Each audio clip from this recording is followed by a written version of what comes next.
میں بڑے درد کے ساتھ ایک بات عرض کروں، میں بڑے درد کے ساتھ، دکھی دل کے ساتھ ایک بات عرض کروں، میلاد کی محفلوں میں غریب لوگ رہ گئے ہیں۔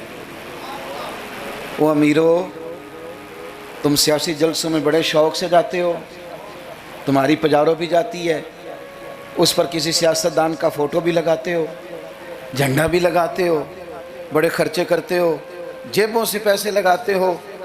کیا عجیب تمہاری منطق ہے، جس محبوب کے صدقے رب نے تمہیں سارا کچھ دیا ہے، اس محبوب کریم علیہ السلام کی محفل آئے تو وہ غریبوں کے حصے میں آتی ہے، وہ کمزوروں کے حصے میں آتی ہے، اور تم جا کر کے چرچے کرتے ہو ان کے۔ یاد رکھنا، سمجھ لینا، دنیا کا سب سے خوش قسمت شخص وہ ہوتا ہے جسے اللہ اپنے محبوب کی غلامی کے لیے پسند فرما لیتا ہے۔ یار اس طرف تم توجہ ہی نہیں کرتے۔ حضور کا ذکر سنو، ذوق سے نعت سنی جائے۔ نعت نہ پڑھنے سے زیادہ سننے سے تعلق رکھتی ہے۔ نعت خواں اللہ کے فضل سے بڑے ہیں، ہمارے اس شہر میں بڑے بڑے اچھے نعت خواں آپ کو مل جائیں گے، بڑے ہیں، لیکن نعت سننے والے۔ چلیں ناراض کسی نے ہونا ہے تو وہ ہو جائے، جو بڑی بڑی محفلیں کرانے والے لوگ ہیں ان میں سے بھی اکثر احباب ایسے ہیں جنہیں محفل کرانی آتی ہے، نعت سننی نہیں آتی۔ محفل کرانا اور ہے، نعت سننا، یہ سننا ایک کمال ہے۔ اب میں جو اگلی بات کروں گا وہ شاید آپ کے لیے اور زیادہ خوشی کا باعث بنے۔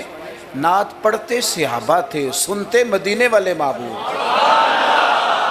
آپ سننے کا درجہ تو دیکھیں نا، کتنا معاملہ منفرد ہے۔ حضور کے ذکر کو سننا، نبی پاک کی بات کو، یہ منافقوں کا طریقہ تھا کہ حضور کی بات جب ہوتی تھی، نبی پاک جب بات کرتے تھے تو وہ کھیل کود میں لگ جاتے تھے، حضور کی بات نہ سنتے، سننے نہ دیتے تاکہ کسی پہ اثر نہ ہو جائے۔ مومن کیا کرتا ہے؟ اعلیٰ حضرت فاضل بریلوی یہاں بھی سبق پڑھاتے ہیں، وہ کہتے ہیں عرش پہ تازہ چھیڑ چھاڑ، ابھی تازی باتیں چھڑی ہیں نبی پاک کی عرش پہ، ابھی فرشتوں نے نیا کلام چھیڑا ہے حضور کا۔ کہتے ہیں عرش پہ تازہ چھیڑ چھاڑ اور فرش پہ طرفہ دھوم دھام۔ وہاں حضور کا ذکر چھڑا ہوا ہے اور یہاں تو دھوم مچی ہوئی ہے، غلاموں نے مچائی ہے۔ عرش پہ تازہ چھیڑ چھاڑ، فرش پہ طرفہ دھوم دھام، بس کان جدھر بھی لگائی یہ تیری ہی داستان ہے۔ میں عرض کروں، ادھر دیکھو میری طرف، میری ملت کے جوانوں، ہماری زندگیاں کمزور ہیں، ہمارے ذمہ بڑے سارے حقوق ہیں، بوڑھے ماں باپ کے جھریوں والے چہرے ہمیں بڑا پریشان کرتے ہیں۔ کئی گھروں میں بہنیں ہیں، وہ آتے جاتے ان کے دوپٹے کا وقار برقرار رہے، یہ ہمارے دلوں میں خواہشات چمکتی ہیں۔ بیٹی چھوٹی سی بھی آنگن میں دوڑ رہی ہو تو باپ نہ چھوٹی بیٹی دیکھ کے بھی کہتا ہے اللہ نصیبہ اچھا کر دو، اللہ اس پہ رحمت کرنا۔ ایسے زمانے کی ہمارے ذمہ ڈیوٹیاں ہیں، ان ڈیوٹیوں کے لیے نا ہم اپنے گھر سے نکلے ہوئے ہیں، کوئی مزدوری کرتا ہے، کوئی محنت کرتا ہے، کوئی ادھر جاتا ہے، اس رستے میں نا ہمارا کئی لوگوں سے واسطہ پڑتا ہے۔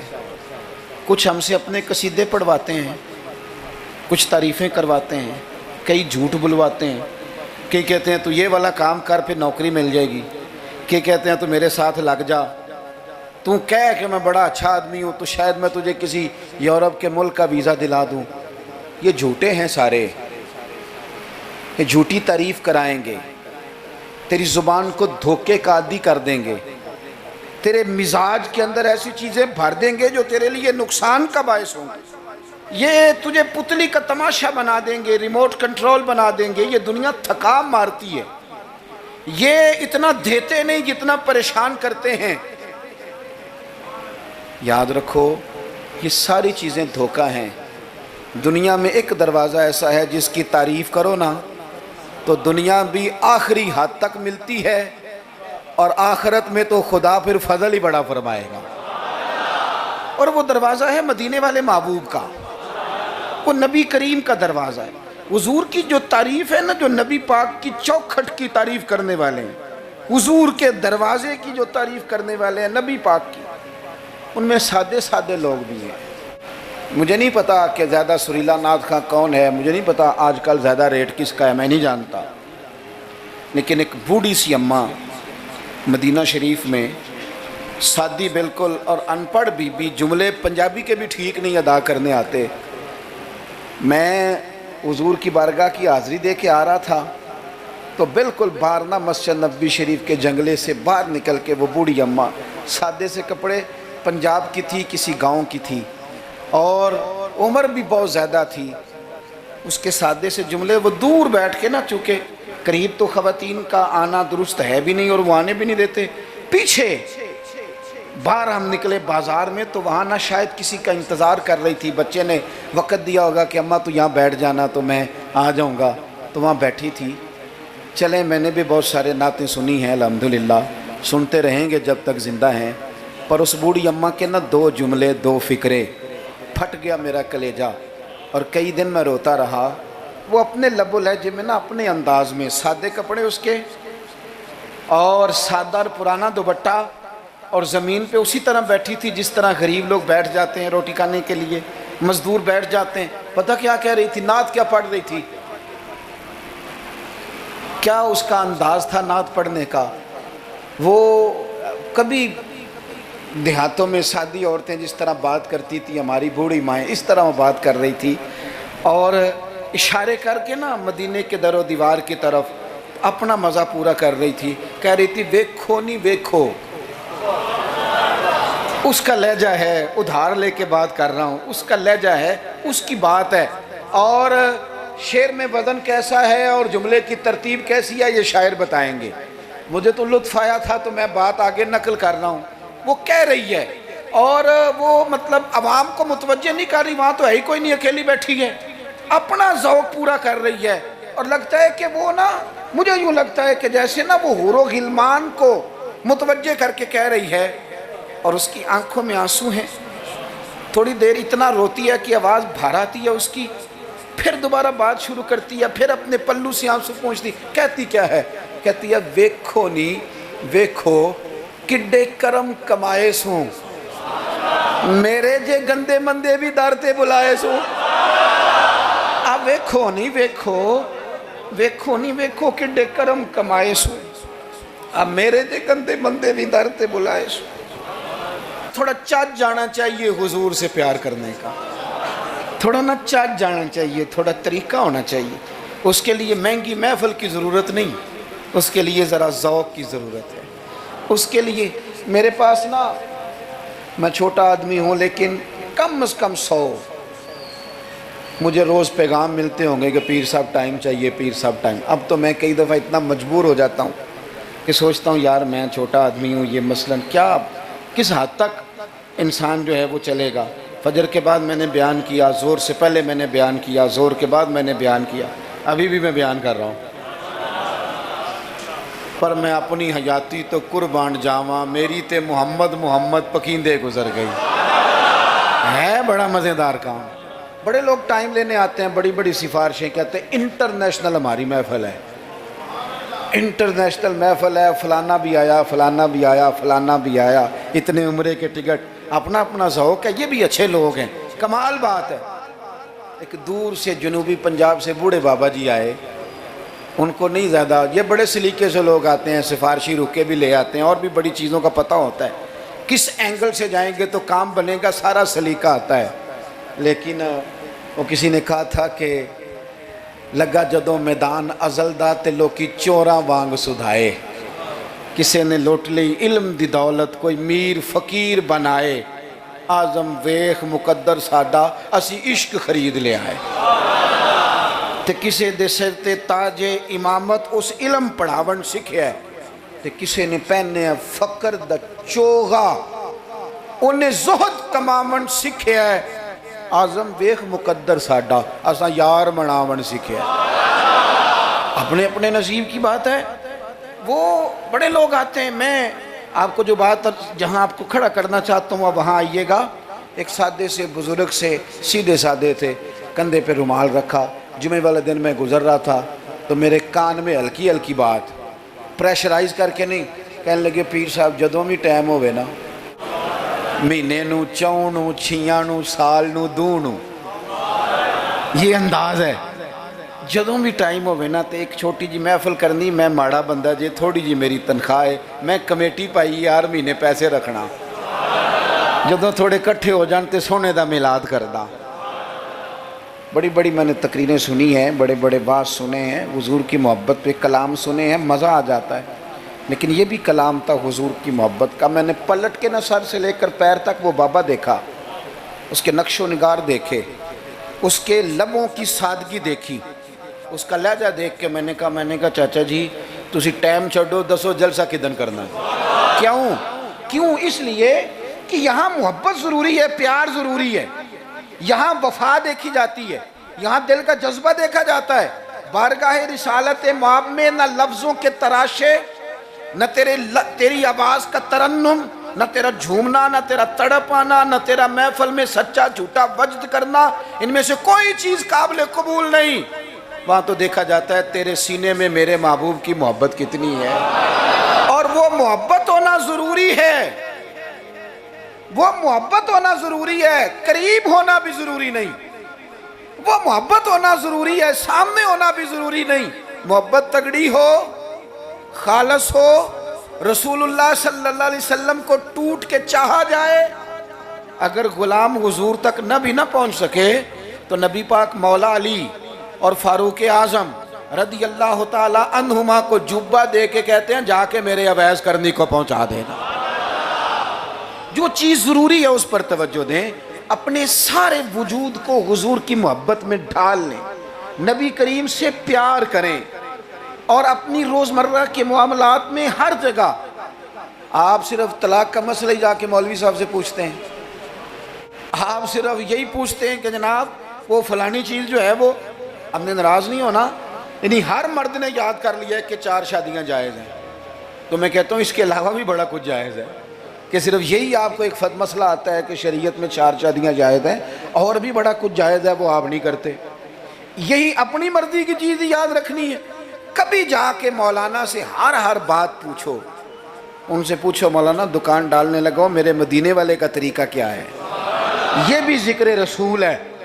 آپ اپنے علامہ صاحب سے، خطیب صاحب سے پوچھیں کہ رب نے مجھے بیٹا دیا ہے، نام کس طرح رکھوں، میں اس کے سار کے بال کس طرح اترواؤں، عقیقہ کس طرح کروں، مجھے بتائیں۔ یہ بھی تو حضور کی سنت ہے، یہ بھی تو ذکر رسول ہے۔ آپ کو میرے بھائی کل والے دن اگر حضور کی نعت یاد آ رہی ہے تو بیٹے کی مہندی والے دن کیوں حضور کی یاد نہیں آتی؟ ہر مقام پر نبی پاک کا تذکرہ، اور شوق سے اور ذوق سے اور تڑپ سے اور کیفیت کے ساتھ، خالی نعرے نہیں۔ کچھ جگہیں ایسی ہوتی ہیں جہاں بندے کی باڈی لینگویج بھی بتاتی ہے، لفظ ساتھ نہ بھی دیں اس کا وجود بتاتا ہے کہ اسے پیار ہو گیا حضور سے، اس کی طبیعت بتاتی ہے۔ آپ دیکھیے ہمیں کتابوں میں ملتا ہے سیاستہ کی صحیح روایات میں کہ یہودیوں کا ایک بچہ تھا، وہ چھوٹا بچہ تھا، وہ کہ لمبی چوڑی بات کرنے کی پوزیشن میں نہیں تھا، بس آ کے نا حضور کے سامنے کھڑا ہو جاتا، اور شارحین کہتے ہیں زیادہ پتہ وہ ڈیوٹی کیا کرتا تھا، بس محبوب کا چہرہ دیکھتا رہتا تھا،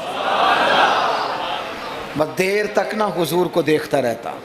نبی کریم کبھی کبھی کوئی کام بتاتے تو کر آتا، یہودی کا بیٹا تھا، پیار ہو گیا اسے نبی پاک سے۔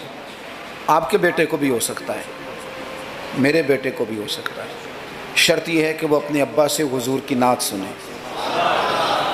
اس نے اپنے ابا سے دولت کی تعریف سنی تو اسے دولت سے پیار ہو گیا، اس نے اپنے ابا سے سنی نا بات کہ فلانے کا بیٹا ڈاکٹر بن گیا تو پیسے بڑے کما رہا ہے، فلانے کا بیٹا کاروباری ہے تو آگے بڑا گزر گیا، جو سنا سو اس کے دل میں آ گیا۔ اگر یہ سنے گا تو حضور کا پیار بھی آ جائے گا۔ وہ نبی کریم کی بارگاہ میں کھڑا رہتا ہے، حضور کی زیارت کرتا ہے، خدمت کرتا ہے یہودی کا بیٹا۔ میرے محبوب بڑے کریم ہیں، میں بڑی ذمہ داری سے آپ کو عرض کرتا ہوں، حضور بڑا ہی اجر عطا کرتے ہیں۔ وہ یہودی کا بیٹا تھا، بیمار ہو گیا، قربان جائیں، 2-1 دن نظر نہیں آیا تو حضور فرمانے لگے چلو نا تیمارداری کرنے چلے۔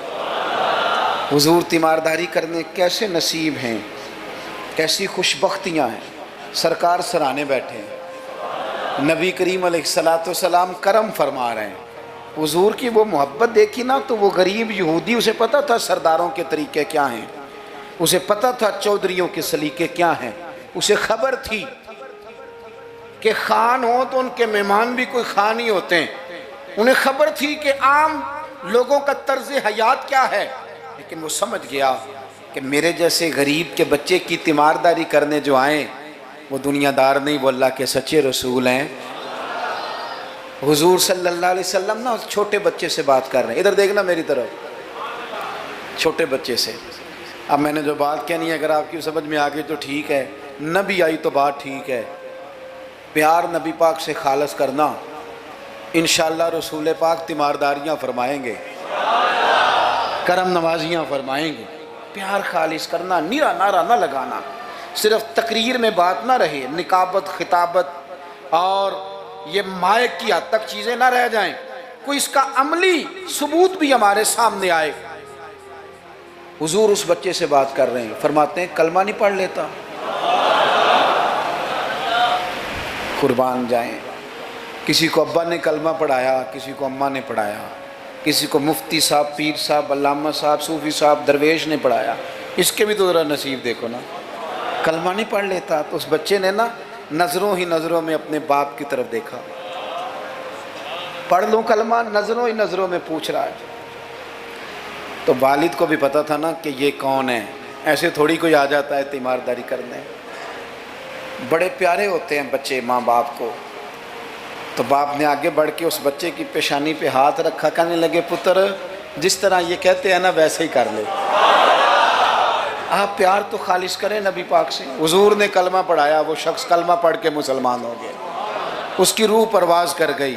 بڑا نصیبہ والا تھا جس کا جنازہ بھی مدینے والے محبوب نے پڑھایا، جس پر کرم نوازیاں بھی حضور نے فرمائی۔ میرے بھائی حضور کے ساتھ پیار ہو۔ اپنے گجرانوالہ میں ایک دن سفر کر رہا تھا تو روڈ سے نیچے اترا ہوں، بالکل عین فجر کے بعد مجھے کہیں دور جانا تھا، تو سامنے نا بڑا سارا لکھا ہوا تھا، کیا آج آپ نے درود شریف پڑھا ہے؟ وہ پڑھا، میں نے پڑھا تو میں نے درود شریف پڑھنا شروع کر دیا، یعنی جاری ہو گیا۔ جس نے لکھا ہے اللہ اسے جزا عطا کرے، جس نے لکھا ہے اللہ اسے۔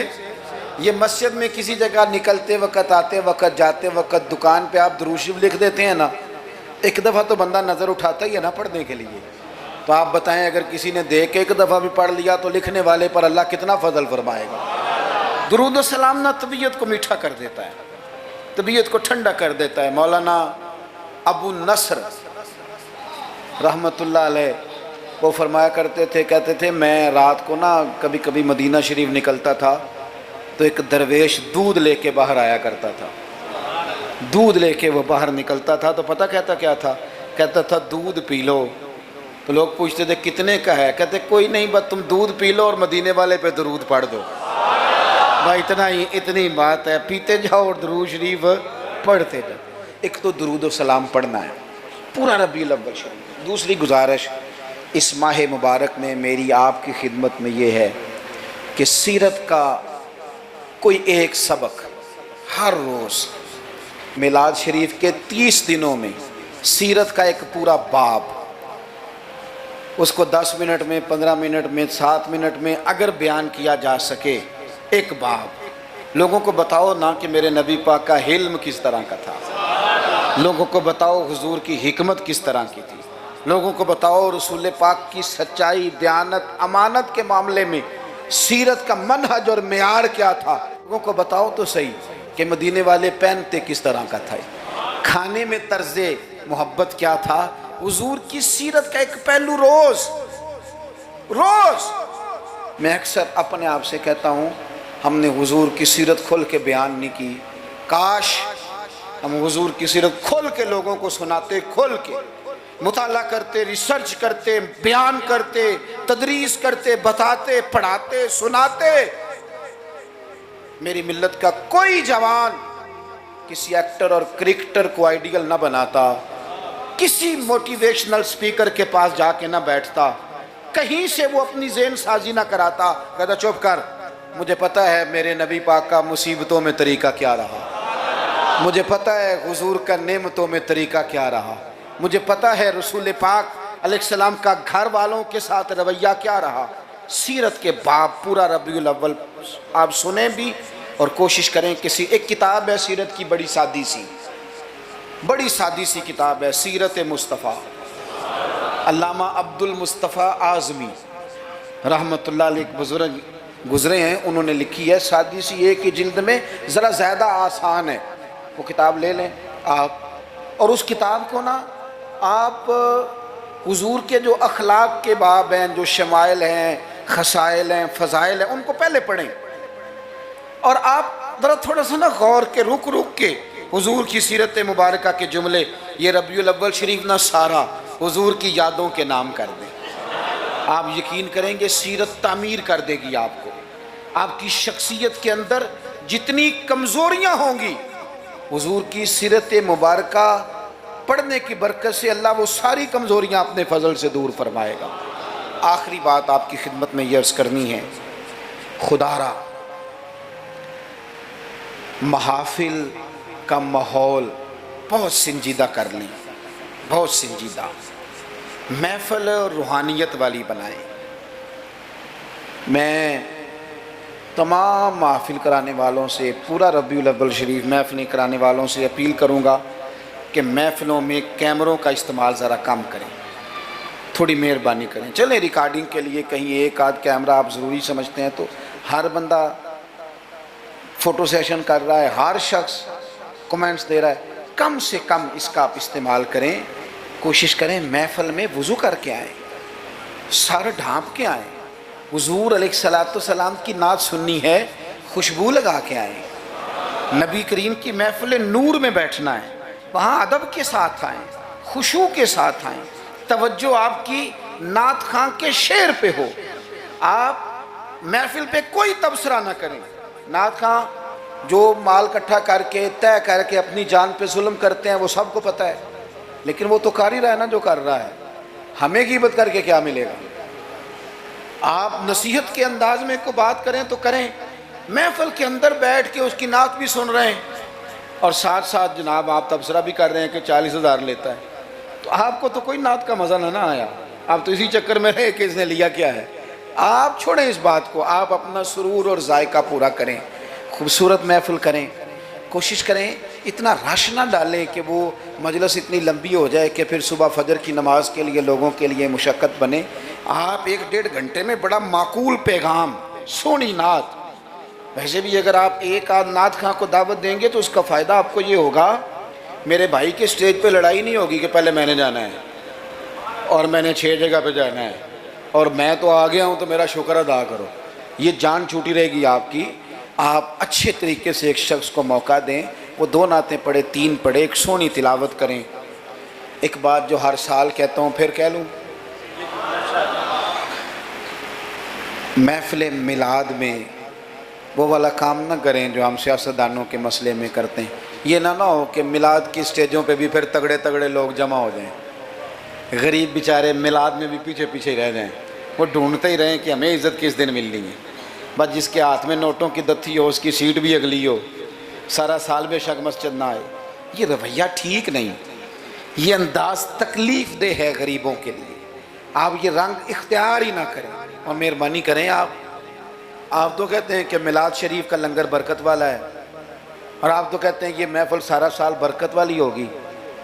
تو آپ کے بیٹے کے نام کی جو دعوت ہوتی ہے ولیمے کی، اس میں بھی آپ چھتوں سے ڈبے پھینکتے ہیں چاولوں کے، اس میں بھی آپ یہی سلوک کرتے ہیں جوس والے ڈبوں کے ساتھ کہ چھت سے پھینک دیں، یہ لے لو میلاد کا ہے، میرے بیٹے کے ولیمے کا، اس طرح پھینکتے ہو. تو یہ حضور کے میلاد کے ساتھ یہ حال ہے. آپ وہاں بھی آپ نے ناراض نہیں ہونا. میں آپ کو، چونکہ میں روز جاتا ہوں تو میں حقیقت بتا رہا ہوں، چودھریوں کے لیے، خاص لوگوں کے لیے سونے دسترخوان، اعلیٰ غذائیں چن دیں آپ نے، اور جناب وہ جو غریب طبقہ بیچارہ آیا تھا اس کو چھاپروں میں چاول پھینک دیا آپ نے. چے مانا دارت. اگر یہ لنگر میلاد کا ہے چاول والا، یہ اگر غریب کے گلے سے اتر جاتا ہے تو نعت خواں کے گلے سے بھی اتر جائے گا، پیر صاحب کے گلے سے بھی اتر جائے گا. کوئی اتنی مصیبت والی بات. ایک جیسا لنگر، یہ کیا بات ہوئی؟ بزرگوں کے نام کا جو لنگر سادہ ہو وہ مرید کھائیں. اور جناب وہ اقبال نے کہا تھا کہ مرید بیچارے کو میسر نہیں مٹی کا دیا بھی، اور گھر پیر کا بجلی کے چراغوں سے ہے روشن، یہ رنگ آپ عشرت قدوں میں رہیں اور آنے والا اس کو سڑک پہ بھی سونے کی جگہ نہ ملے۔ یہ حضور کا میلاد ہے، آپ طے کر لیں کہ رسول پاک نے بتایا ہے کہ جس پلیٹ میں روٹی ابو بکر صدیق کھائیں گے اسی میں بلال حبشی بھی کھائیں گے۔ یہ طے کیا ہے میرے رسول پاک نے۔ ملت کے جوانوں طے کرو حضور کے میلاد پر کہ جس پلیٹ میں کھانا فاروق اعظم نے کھایا ہے اسی میں کھانا حضرت عامر بن فہیرہ نے بھی کھایا ہے، اسی میں سلمان فارسی نے بھی کھایا ہے، صہیب رومی نے بھی کھایا ہے۔ ایک ہی صف تھی۔ اگر حضرت ابو ذر غفاری کے منہ سے نکل گیا جناب بلال کے لیے کہ او حبشن کے بیٹے، تو نبی پاک نے کہا کہ ابو ذر تو چودھریوں کا پتر ہے، تیری بڑی شان ہے، بندہ بھی بڑا سچا ہے، بڑی عظمتوں والا ہے، پر جتنی شان تیری ہے بلال کی بھی اتنی ہے، کرنا معذرت۔ تو سیدنا ابو ذر غفاری نے پھر حضرت بلال کے آگے لیٹ کے کہا تھا اب حالات بدل گئے ہیں، اب غریبوں کی غربتیں بازاروں میں رولی نہیں جائیں گی، اب مدینے والے کا دور ہے، یہ وہ دور ہے جس میں عزت ہی عزت ہے۔ فرمایا اب اپنا پیر اٹھا اور میرے سینے پہ رکھ، میں بتاؤں کہ تھے تو آپ حبشن کے بیٹے ہی، پر جب سے مدینے والے کا کلمہ پڑھ گئے ہیں ہم سب کے سردار ہو گئے۔ کم از کم آپ حضور کے میلاد کے نام کی محفل میں اتنا تو کریں کہ امیر غریب کی روٹی ایک جیسی کر دیں، ہو جائے گا؟ ہاں نہ نہیں کرتے، ہو جائے گا؟ یہ کم از کم اتنا تو کریں نا، آپ سادہ کریں چیزوں کو اور غریبوں کو بٹھا کے نا، یہ بڑا کمال ہوگا۔ روز محفل ہونی ہے، سونا لنگر صاف ستھرا، اور امیر روز ہی گوشت کھاتے ہیں، آپ جب بہترین گوشت ڈال کے کھانا پکائیں تو وہ بیچارہ غریب جو مزدوری کر کے آئے، جس کے بچے ہفتے کے بعد بھی گوشت نہیں کھاتے، وہ بھی ذرا اپنے تینوں بیٹے لے کے آئے، پلیٹ میں بیٹھ کے لنگر کھائے، اور اس کے دو بیٹے پوچھے ابا جی آج بڑا مزہ ہے روٹی کا، تو وہ کہے پتر آج میلاد مصطفیٰ ہے میرے نبی پاک، آج محفل ہے حضور کے نام کی۔ مجھے لگتا ہے کہ وہ 3 سال کا بچہ بھی منہ کے اندر بوٹی رکھے ہوئے بھی یاد کر لے گا کہ جب حضور کا میلاد ہوتا ہے نا پھر غریب امیر کٹھے بیٹھ کے کھانے کھاتے ہیں، یہ وہ یاد کر لے گا اور اسے ہمیشہ یاد رہے گا۔ آپ یقین کریں آج تقریر شکریر نہیں، موضوع نہیں، آج تو میں جذبات کا اظہار کر رہا ہوں، پہلی محفل میلاد میں حاضر ہوں، جذبات کا اظہار کر رہا ہوں اور آپ کو سبق دے رہا ہوں کہ پورا مہینہ کس طرح کر کے چلنا ہے، سونا ذکر کرنا ہے انشاءاللہ پورا مہینہ، اور سونی نعتیں پڑھنی ہیں انشاءاللہ، صبح و شام درود شریف پڑھنا ہے انشاءاللہ تعالی، اور انشاءاللہ تعالی مٹھائی کھانی بھی ہے کھلانی بھی ہے انشاءاللہ پورا لطف۔ مجھے ایک صاحب کہنے لگے، دلیلیں اپنی جگہ ہوتی ہیں، مجھے کہنے لگے ویسے آپ کے میلاد کے بارے میں جذبات کیا ہیں، آپ کے جذبات کیا ہوتے ہیں ربیع الاول میں بات ختم کرنے لگا ہوں۔ میں نے انہیں کہا کہ میں کسان کا بیٹا ہوں، میرے ابا جی نا کھیتوں میں کھاد بکھیرا کرتے تھے، کھاد کھلاری دی سی نا، تو وہ ایک طریقہ تھا ان کا کہ وہ نا لے کے نا پرنا رومال تو گلے کے ساتھ باندھ لیتے تھے، یوں پیچھے یہاں باندھ لیتے تھے اور آگے سے اس کو پکڑ لیتے تھے، اس میں کھاد ڈال لیتے تھے، تو پھر اس میں سے نکالتے رہتے تھے اور کھیتوں میں۔ میں نے اس سے کہا کہ یہ جو تو کہتے ہیں نا کہ تیرا میلاد کے بارے میں جذبہ کیا ہے، تو میں نے کہا میرا میلاد کے بارے میں جذبہ یہ ہے کہ میرا دل کرتا ہے 12 ربیع الاول کو فجر پڑھوں اور وہ رومال گلے میں باندھ لوں، اس کے اندر مٹھائی ڈال لوں اور گلی گلی نکل جاؤں اور ہر ایک کے منہ میں لڈو ڈال کے کہوں کھا آج میرے نبی کا میلاد۔ میرا جذبہ ہے میلاد کے لیے، یہ میرا جذبہ ہے۔ کیوں؟ اس لیے کہ چمک تجھ سے پاتے ہیں سب پانے، میرا دل بھی چمکا دے چمکانے والے، تو زندہ ہے واللہ تو زندہ ہے واللہ، میرے چشم عالم سے چھپ جانے والے۔ اور پھر اعلیٰ حضرت فرماتے ہیں کہ تیرا کھائیں تیرے غلاموں سے الجھے ہیں منکر عجب کھانے غرانے والے۔ عجیب تماشا ہے، حضور کا کھا کے حضور کے غلاموں سے الجھتے ہیں، اے منکر عجب کھانے غرانے والے۔ اور کمال کر دی، کہنے لگے رہے گا یوں ہی ان کا چرچا، رہے گا یوں ہی ان کا چرچا، رہے گا یوں ہی ان کا چرچا رہے گا، وہ پڑے خاک ہو جائیں جل جانے والے، رہے گا یوں ہی ان کا چرچا رہے گا۔ پڑے خاک ہو جائیں جل جانے والے. اور پھر فرماتے ہیں کہ ان کی مہک نے دل کے گنچے کھلا دیے. وہ جس راہ چل دیے ہیں کوچے بسا دیے ہیں. ان کی مہک نے دل کے گنچے کھلا دیے ہیں. جس راہ چل دیے ہیں کوچے بسا دیے ہیں. اور کیا خوب کہا. فرمانے لگے فاضل بریلوی رحمت اللہ تعالی علیہ کہ میرے کریم سے گر قطرہ کسی نے مانگا دریا بہا دیے. اگر میں اپنے لفظوں میں سمجھانے کے لیے کہوں تو کہوں گا اس کی طرف جس نے مانگا تھا اس کی طرف دریا بہا دیے, دربے بہا دیے ہیں. بھائی خوب حضور کا ذکر کریں لیکن سنت کی, شریعت کی, دین کی مکمل پیروی کریں. اللہ کے حضور دعا کرتا ہوں جو کہہ سکا ہوں اللہ قبول, جہاں ہم بھول گئے اللہ ہم سے درگزر فرمائے.